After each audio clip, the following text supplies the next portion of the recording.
வணக்கம். நீங்க எங்ககிட்ட ஷேர் பண்ண the presence of mind a guide to mindfulness practice ம். அந்த வழிகாட்டிய பத்தி தான் இன்னைக்கு ஆழமா பார்க்க போறோம். ஆமா. மைண்ட்ஃபுல்னஸ் அப்படிங்கிற வார்த்தைய இப்ப நாம எல்லா இடத்துலயும் கேக்குறோம். ஆனா ம், மனச சும்மா காலி பண்றதுதான் மைண்ட்ஃபுல்னஸா? இல்ல இல்ல. இல்ல அதுக்கும் மேல இதுல ஏதாவது இருக்கா? ம். இந்த கேள்விகளுக்கு பதில தேடுறது தான் நம்மளோட நோக்கம். கரெக்ட். இது ஒரு பெரிய குழப்பம்னே சொல்லலாம். மைண்ட்ஃபுல்னஸ்னா அமைதியா எந்த எண்ணமும் இல்லாம உட்கார்ந்திருக்கணும்னு நிறைய பேர் நினைக்கிறாங்க. ஆமா, நானும் அப்படிதான் நினைச்சேன். ஆனா இந்த வழிகாட்டி சொல்ற விஷயமே அது இல்லைங்கிறது தான். இது எண்ணங்களை நிறுத்துறதுக்கான பயிற்சி இல்ல. எண்ணங்களோட நம்ம வச்சிருக்கிற உறவை மாத்துறதுக்கான ஒரு பயிற்சி. ஓ, ஓகே. அப்போ அந்த உறவை எப்படி மாத்துறது? வழிகாட்டியோட மையக்கருத்தே வேண்டுமென்றே கவனம் செலுத்துதல்னு சொல்லுது. அத கொஞ்சம் விளக்க முடியுமா? நிச்சயமா. சிம்பிளா சொல்லணும்னா நீங்க என்ன செஞ்சிட்டு இருந்தாலும் அந்த நொடியில முழுசா இருக்கிறது தான். ஆனா இதுல ஒரு முக்கியமான நிபந்தனை இருக்கு. என்ன அது? எந்த விதமான தீர்ப்பும் இல்லாம நம்ம மனசோட இயல்பே அது பார்க்கற உணர்ற எல்லாத்துக்கும் ஒரு லேபிள் குத்துறது தான். ஆமா, இது நல்லது, இது கெட்டதுன்னு சொல்லிட்டே இருக்கும். அதேதான். இது எனக்கு பிடிக்கல, இப்படி நடந்திருக்க கூடாதுன்னு ஒரு கமெண்ட்ரி பாக்ஸ் மாதிரி மனசு ஓடிட்டே இருக்கும். மைண்ட்ஃபுல்னஸ் பயிற்சி அந்த கமெண்ட்ரிய அமைதியா கவனிக்க சொல்லுதே தவிர அதை நம்ப சொல்றதில்ல. அந்த கமெண்ட்ரிய கவனிக்கிறதா? அது கொஞ்சம் குழப்பமா இருக்கே. அப்போ அத நிறுத்த முயற்சி பண்ணக்கூடாதா? நல்ல கேள்வி. அங்கதான் விஷயமே இருக்கு. அந்த கமெண்ட்ரிய நிறுத்த நீங்க எவ்வளோ முயற்சி பண்றீங்களோ அவ்வளோ சத்தமா அது பேசும். நிஜமாவா? ஆமா. உதாரணத்துக்கு நான் கோபப்படக்கூடாதுன்னு நீங்க நினைச்சா உங்க கவனம் மொத்தம் கோபத்து மேல தான் இருக்கும். அதுக்கு பதிலா ஓகே, எனக்குள்ள கோபம்ங்கிற ஒரு உணர்ச்சி இப்போ வந்திருக்கு, அது உடம்புல எப்படி தெரியுது? ஒரு விஞ்ஞானி மாதிரி. கரெக்ட். ஒரு விஞ்ஞானி மாதிரி அதை ஆராய ஆரம்பிக்கும்போது அதோட பிடியிலிருந்து நீங்க மெதுவா வெளியே வந்துடுறீங்க. அந்த உணர்வை நீங்க தீர்ப்பு சொல்லல, வெறுமனே கவனிக்கிறீங்க. சரி, இது கேட்க நல்லா இருக்கு.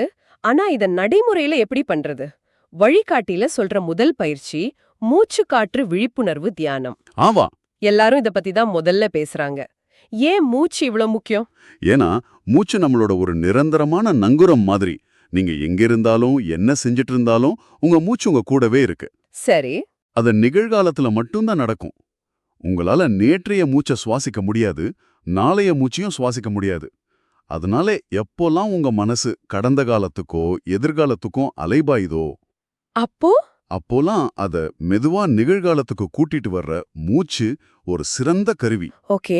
அப்போ பயிற்சி செய்யும்போது என் கவனம் சிதறி வேற எதையாவது நினைக்க ஆரம்பிச்சா நான் தப்பு பண்றேன்னு அர்த்தமா? ஏன்னா இதுதான் எனக்கு அடிக்கடி நடக்குது. இல்லவே இல்ல. உண்மையில கவனம் சிதறது தான் பயிற்சியோட ஒரு முக்கியமான பகுதி. அப்படியா? ஆமா.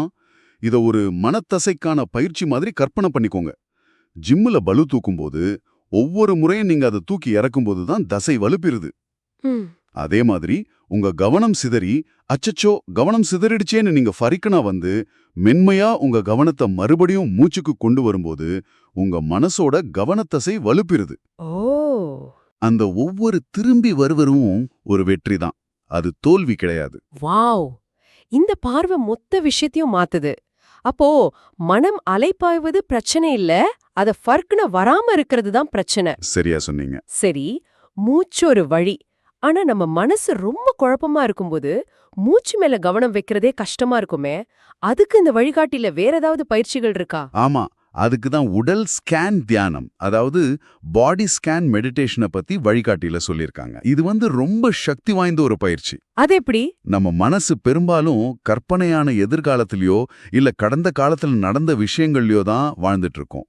ஆனா நம்ம உடம்பும் எப்பவும் நிகழ்காலத்துல தான் இருக்கு. கரெக்ட். இந்த உடல் ஸ்கேன் பயிற்சியில நீங்க உங்க கவனத்தை உங்க கால் விரல் நுனியிலிருந்து ஆரம்பிச்சு மெதுவா உடம்போட ஒவ்வொரு பகுதிக்கும் கொண்டு போறீங்க. இதுல என்ன சுவாரஸ்யம் இருக்கு? சும்மா உடம்ப கவனிக்கிறது தானே. அதுக்குள்ள ஒரு ஆழமான விஷயம் இருக்கு. உங்க மனசு நாளைக்கு மீட்டிங்ல என்ன பேசணும்னு கவலைப்பட்டுட்டு இருக்கும்போது, ம். சரி இப்போ என் வலது கால் முட்டியில என்ன உணர்வு இருக்கு, சூடா இருக்கா குளிர்ச்சியா இருக்கா அப்படின்னு உங்க கவனத்தை ஒரு பிசிக்கலான உணர்வுக்கு நீங்க கொண்டு வரும்போது மனசால கற்பனை உலகத்துல இருக்க முடியாது. ஓஹோ. அதை நீங்க நிகழ்காலத்துக்கு, அதாவது உங்க உடம்புக்கு வலுக்கட்டாயமா எடுத்துட்டு வந்துடுறீங்க. இது மனசோட ஆட்டோ பைலட் மோடுக்கு ஒரு பிரேக் போடுற மாதிரி. இது செமையா இருக்கே. ஒரு சிறு தோற்றமான கவலையிலிருந்தோ ஒரு உறுதியான உடல் உணர்வுக்கு கவனத்தை மாத்துறது. அடுத்ததா நடை தியானம் பத்தி சொல்லப்பட்டிருக்கு. ஆமா, இது ரொம்ப பிராக்டிக்கலா தெரியுதே. தியானம் பண்ண தனியா நேரம் ஒதுக்க முடியாதவங்களுக்கு இது வரப்பிரசாதம் மாதிரி. நிச்சயமா. தியானம்னா ஒரு ரூம்ல ஒரு பாயில உட்கார்ந்து பண்ற விஷயம் மட்டும் இல்லைன்னு இது காட்டுது. நீங்க உங்க வீட்ல இருந்து கடைக்கு போகும்போது கூட இதை செய்யலாம். எப்படி? நடக்கும்போது உங்க கவனம் போன்லயோ இல்ல வேற சிந்தனைகள்லயோ இல்லாம உங்க பாதம் தரையில படுற உணர்வு, காத்து உங்க முகத்துல படுறது, உங்க தசைகளோட அசைவு. இது மேல கவனத்தை வைக்கணுமா? ஆமா, இது மேல இருக்கும்போது அந்த நடையே ஒரு தியானம் ஆயிடுது. இது அன்றாட வேலைகளை அர்த்தமுள்ளதா மாத்துறதுக்கான ஒரு வழி. உண்மையா சொல்லணும்னா வழிகாட்டியில இருந்த அடுத்த பயிற்சி அன்பு கருணை தியானம், அதாவது லவ்விங் கைண்ட்னஸ் மெடிடேஷன். எனக்கு கொஞ்சம் செயற்கையா பட்டது. ஓகே, சொல்லுங்க. நான் மகிழ்ச்சியாக இருக்கட்டும் அப்படின்னு எனக்கு நானே சொல்லிக்கிறது கொஞ்சம் சுயநலமா இல்லையா? இது எப்படி வேலை செய்யுது? இது ஒரு அருமையான கேள்வி. நிறைய பேருக்கு ஆரம்பத்துல இப்படிதான் தோணும். ஆனா இது வெறும் பாசிட்டிவ் திங்கிங் கிடையாது. அப்போ இது என்ன? இது ஒரு உணர்ச்சி ரீதியான பயிற்சி. எப்படி ஜிம்முக்கு போய் உடம்ப வலுப்படுத்துறோமோ அதே மாதிரி கருணை, இரக்கம் போன்ற உணர்ச்சிகளை இது மூலியமா நம்ம வலுப்படுத்துறோம். ஓ, ஆரம்பத்துல நான் மகிழ்ச்சியாக இருக்கட்டும், நான் ஆரோக்கியமாக இருக்கட்டும்னு சொல்லும்போது அது வெறும் வார்த்தைகளா இருக்கலாம். ஆனா தொடர்ந்து செய்ய செய்ய நம்ம மூளையில இருக்கிற இரக்க உணர்வோட சம்பந்தப்பட்ட நரம்பு பாதைகளை, அதாவது எம்பதி சர்க்கிட்ஸ், இது வலுப்படுத்துதுன்னு ஆராய்ச்சிகள் சொல்லுது. அப்படியா? ஆமா, முதல்ல நமக்கும் அப்புறம் நமக்கு பிடிச்சவங்களுக்கும் கடைசியில நமக்கு பிடிக்காதவங்களுக்கும் கூட இந்த கருணையை செலுத்துறது நம்மளோட இயல்பான உணர்ச்சி ரீதியான எதிர்வினைகளையே மாற்றி அமைக்கிற சக்தி கொண்டது. அப்போ இது வெறும் வார்த்தைகள் இல்ல, இது ஒரு மனப்பயிற்சி. சரி, இந்த மூச்சு, உடல், நடை, கருணைன்னு எல்லா பயிற்சிகளும் பார்க்கறதுக்கு வேற வேற மாதிரி இருந்தாலும் இது எல்லாத்துக்கும் பின்னாடி ஒரு பொதுவான அடித்தளம் இருக்கிற மாதிரி தெரியுதே. இந்த வழிகாட்டி அத அடிப்படை கொள்கைகள்னு சொல்லுது இல்லையா? ஆமா, அடித்தது புழிஞ்சுக்கிட்டா இந்த பயிற்சிகள் இன்னும் ஆழமா நமக்கு வேலை செய்யும். முதல் கொள்கை ஏற்றுக்கொள்ளுதல், அக்செப்டன்ஸ். இதுக்கு சரணடைறதுன்னு அர்த்தம் இல்ல. நம்ம வாழ்க்கையில நடக்கிற விரும்பத்தகாத விஷயங்களோட நம்ம ஒரு கயிறு இழுக்கும் போட்டியில இருக்கிற மாதிரி கற்பனை பண்ணிக்கோங்க. ஓகே. நீங்க எவ்வளோ பலமா இழுக்கிறீங்களோ அவ்வளோ சோர்வாயிடுவீங்க. சில நேரங்கள்ல புத்திசாலித்தனம் அந்த கயிற்றை விடுறது தான். கயிற்றை விடுறதா? ஆமா. சரி, இந்த வலி இப்போ இங்க இருக்கு, இந்த கவலை இப்போ எனக்குள்ள இருக்குன்னு அதை எதிர்த்து போராடாம அது இருக்கிறத முதல்ல ஒப்புக்கொள்றது தான் ஏற்றுக்கொள்ளுதல். முரண்பாடான விஷயம் என்னன்னா, ஒரு விஷயத்தை நீங்க முழுசே ஏத்துக்கும் போதுதான் அதிலிருந்து நகர்வதற்கான சக்தி உங்களுக்கு கிடைக்குது. அந்த கயிற்றை விடுறதுங்கிற உருவகம் ரொம்ப சக்தி வாய்ந்ததா இருக்கு. அடுத்த கொள்கை தொடக்க நிலை மனப்பான்மை, பிகினர்ஸ் மைண்ட். இது எனக்கு ரொம்ப பிடிச்சிருந்தது.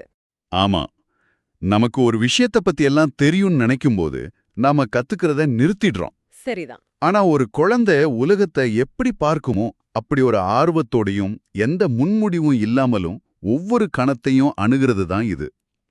நீங்க தினமும் குடிக்கிற காஃபிய இன்னைக்கு முதல் தடவையா குடிக்கிற மாதிரி அதோட நிறம், மனம், சுவை, அந்த சூடு எல்லாத்தையும் கவனிச்சிங்கன்னா அந்த சாதாரண அனுபவம் கூட ஒரு புது அனுபவமா மாறும்.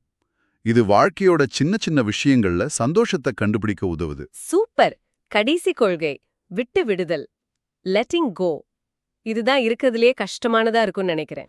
ஆமா, நிறைய பேர் அப்படி நினைக்கிறாங்க. ஒரு மோசமான எண்ணத்தையோ ஒரு பாதையான உணர்ச்சியையோ எப்படி பற்றிக்கொள்ளாம இருக்கிறது. இங்கதான் நம்மளோட ஆரம்ப புள்ளிக்கு வரும். அதாவது தீர்ப்பு இல்லாம கவனிக்கிறது. ஒரு எண்ணம் வரும்போது அத நான்னு நினைக்காம இது என் மனசுல உதித்த ஒரு எண்ணம்னு பார்க்கணும். ஓகே. வானத்துல மேகங்கள் வந்து போற மாதிரி தான் நம்ம மனசுலயும் எண்ணங்களும் உணர்ச்சிகளும் வந்து போகும். அது நிரந்தரம் இல்ல. வானத்துல மேகங்கள் மாதிரி நல்ல உதாரணம். நீங்க ரயில் நிலையத்துல நின்னுட்டு இருக்கீங்க, எண்ணங்கள்ங்கிறது ஒவ்வொரு ரயிலா வந்து போகுது.